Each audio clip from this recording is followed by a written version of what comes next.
The Ravens revealed a lot of their future draft plans in last night's episode of The Wired, and I am shocked at the unprecedented access. We're going to talk about those details, talk about whether it could be a smokescreen or not. We also got an update on our Darius Washington, and Minicamp is officially 1 week away, so we'll talk about all that and more in today's episode of The Flock Rundown. Ravens Flock.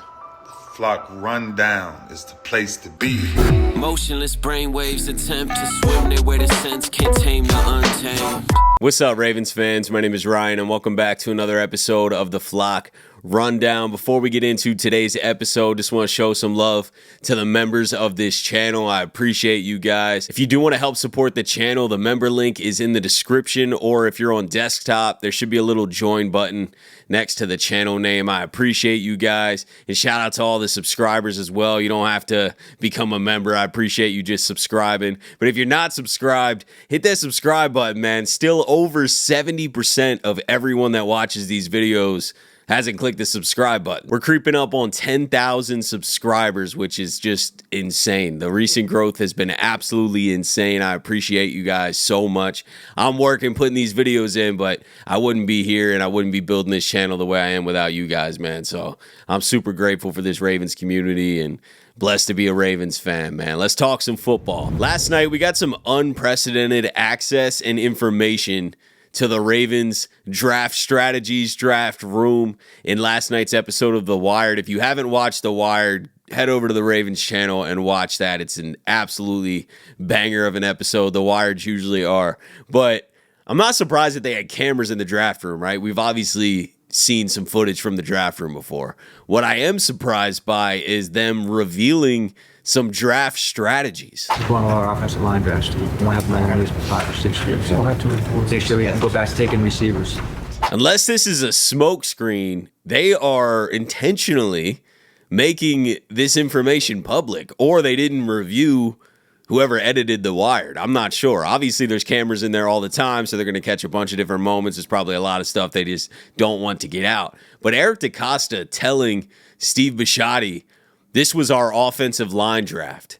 We're not going to have another one for 5 or 6 years. We had to stack up the offensive line. This is where we build the offensive line in the future. Next year, we'll go back to taking receivers. I really don't think this is a smokescreen, and I think this is what's so shocking about it, right? Like, obviously, the Ravens are kind of known to keep things private, and Eric DeCosta sometimes can mislead you a little bit on purpose, kind of trolling a little bit.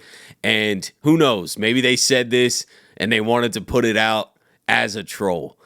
But we do have some receivers that are going to be needing new contracts in the next few years. So is it that far-fetched to say, like, hey, next year receivers a priority again? This was our offensive line draft. We got to go back to taking early receivers because Zay Flowers' big contract is coming up soon. Are we going to pay that, or are we going to keep drafting first-round receivers?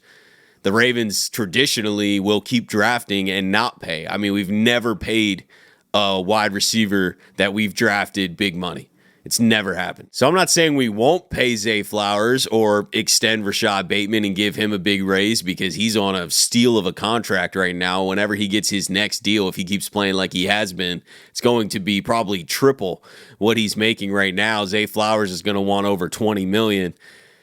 Are the Ravens planning on just drafting and creating a new pipeline of wide receivers for the next generation of Lamar, or is this a smokescreen? I'm not exactly sure, but I'm shocked that they're putting this information out in a Wired episode, which is obviously public, and I appreciate it. As a fan, I'm like, wow, we just got a dose of information. I mean, the way he was talking to Steve, he's like, and throughout the entire Wired episode, Eric DeCosta said many times, we have to go offensive line. We need offensive linemen. And then to say, this is the offensive line draft, we'll go back to taking receivers next year. I don't know, man. I just feel like that's a dose of truth that slipped through, or they wanted it out, or don't care that it's out. You know, maybe no one cares that this information's out there. It's just interesting that we're really getting an unprecedented amount of information and access to behind the scenes. They also seem to be heavily deciding in round 1 between Malachi Starks and Nick Emanwari. And they never actually say the other player that they're considering, but I think it's Emanwari because they're debating between taking 2 guys. And if you look at the iPad in front of John Harbaugh, it is South Carolina film. And Eric DeCosta is asking the scouts, who would you go with between these 2 guys?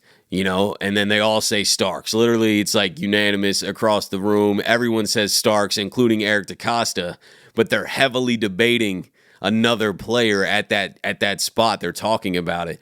And that's an interesting dynamic because that means the Ravens were going safety regardless.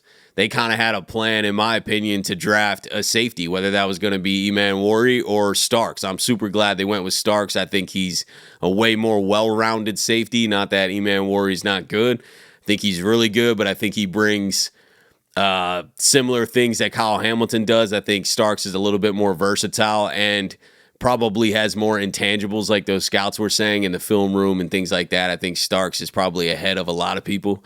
So I think we made the right pick. But regardless, they were really debating between 2 different safeties. So we were kind of going safety round 1 anyway, it seemed like. I don't know exactly who that other player is, but just going off that iPad, I think it's Emanwari. And the way they were like, which one would you take? It does seem like they're talking about 2 top safeties. They both like Starks, so who would you take? Starks. It's not close as far as what you get into makeup. I just think Starks. Those 2. I just love getting this kind of access into the draft room and just kind of a peek into their minds. Also, another highlight from the episode was Chuck Smith's reaction to when we drafted Mike Green.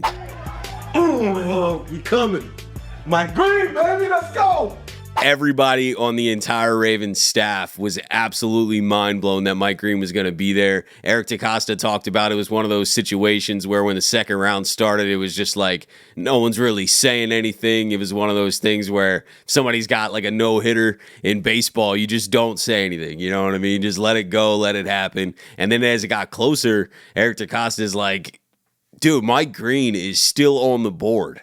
And then obviously Ravens landed him at 59. Absolute steal of the draft. Can't wait to see Mike Green out there in the Ravens uniform. Moving on to some other updates. Darius Washington had a successful surgery and officially starts the road to recovery. I'm wishing you a speedy recovery, Darius, and I know you'll get back out there and ball again. If he can get back to the player he was, I would love the Ravens to take a chance on him in the future. I think this guy's got the right mentality, man. He's always made plays when he's been out there, but regardless, just wishing you a successful rest of your career and a speedy recovery, Darius. And the last thing I wanted to go over is we are officially 1 week away from minicamp. Now, this isn't mandatory minicamp, so we'll see who ends up showing up, but usually the Ravens show up in pretty good numbers. But we got minicamp May 27th through May 29th, and then we also have minicamp June 3rd, 5th, and 6th, and then June 9th through 12th. Rookie minicamp was awesome, but it'll be even better to see the rookies now mix in with the veterans and the rest of the Ravens roster, and there'll be a lot more practices too. So I think we'll get a lot more information and get to see a better look at a lot of these guys. So I'm excited.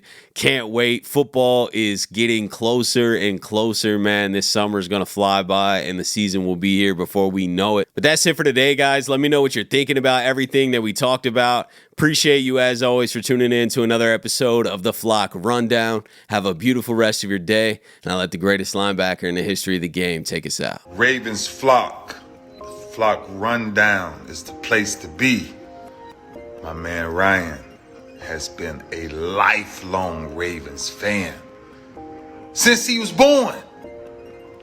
The Flock Rundown. Nothing gets better than waking up and wondering how high we can fly.